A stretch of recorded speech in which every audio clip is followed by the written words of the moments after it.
Successful investors कभी भी किसी भी कंपनी में बिना पीई रेशो देखे इन्वेस्ट नहीं करते। तो आखिर ये पीई रेशो क्या है, इस वीडियो में हम बात करेंगे पीई रेशो क्या है, हम इसे कैसे कैलकुलेट कर सकते हैं और इन्वेस्टिंग में पीई रेशो का क्या यूज होता है। What is PE ratio? PE ratio की फुल फॉर्म है प्राइस टू अर्निंग रेशो।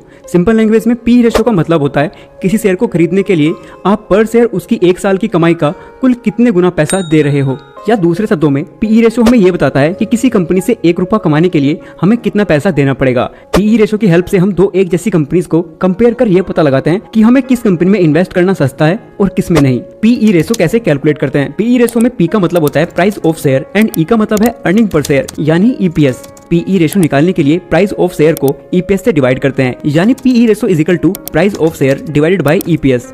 तो चलो इसे एक रियल एग्जांपल से समझते हैं। आज 26 जून 2023 को एमआरएफ कंपनी के सिंगल शेयर का प्राइस है 99,954.65 रुपीज। इसका ईपीएस है 1813.10 रुपीज। तो इसका पीई रेशो होगा 54.87। मतलब एमआरएफ कंपनी से आज की डेट में ₹1 कमाने के लिए हमें ₹55 खर्च करने होंगे।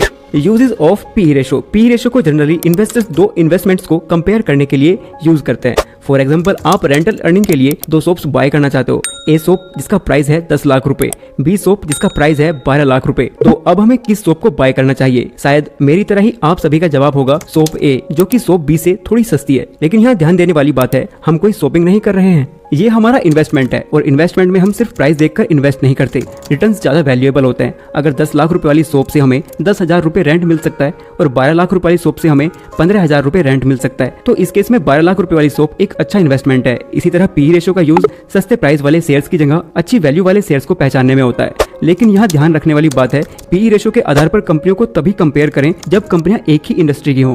जनरली हाई पीई रेशो वाली कंपनीज हाई ग्रोथ कंपनीज होती हैं, लो पीई रेशो वाली कंपनीज लो ग्रोथ कंपनीज होती है। अगर किसी वजह से हाई ग्रोथ वाली कंपनी का पीई रेशो कम हो जाता है तो इस तरह की कंपनियों को वैल्यू स्टॉक्स कहते हैं और अच्छे इन्वेस्टर्स इन कंपनियों में इन्वेस्ट करना पसंद भी करते हैं। इसी तरह अक्सर एवरेज या लो ग्रोथ वाली कंपनीज की पीई रेशो किसी वजह से बहुत ज्यादा बढ़ जाती है, तो इस तरह की कंपनीज को ओवर वैल्यूड स्टॉक्स कहते हैं और अच्छे इन्वेस्टर्स इन कंपनियों में इन्वेस्ट करने से परहेज करते हैं। अगर दो कंपनी सेम इंडस्ट्री की हो और दोनों का ग्रोथ भी सेम हो, तब जनरली इन्वेस्टर्स लो पीई रेशो वाली कंपनी में इन्वेस्ट करना प्रेफर करते हैं। पीई रेशो को उसके हिस्टोरिकल पीई रेशो से भी कंपेयर करना चाहिए। फॉर एग्जांपल, एक कंपनी XYZ जिसका करंट पीई रेशो है 10 और इसके पिछले 10 साल की पीई रेशो का एवरेज 25 है, तो हम कह सकते हैं कि XYZ कंपनी का शेयर अपने हिस्टोरिकल प्राइस से बहुत सस्ते में मिल रहा है। पर तब जब कंपनी का बिजनेस पहले जैसे ही परफॉर्म कर रहा हो, तब उस कंपनी में इन्वेस्ट करना बेस्ट रहेगा, जो फ्यूचर में काफी अच्छे रिटर्न्स देगी।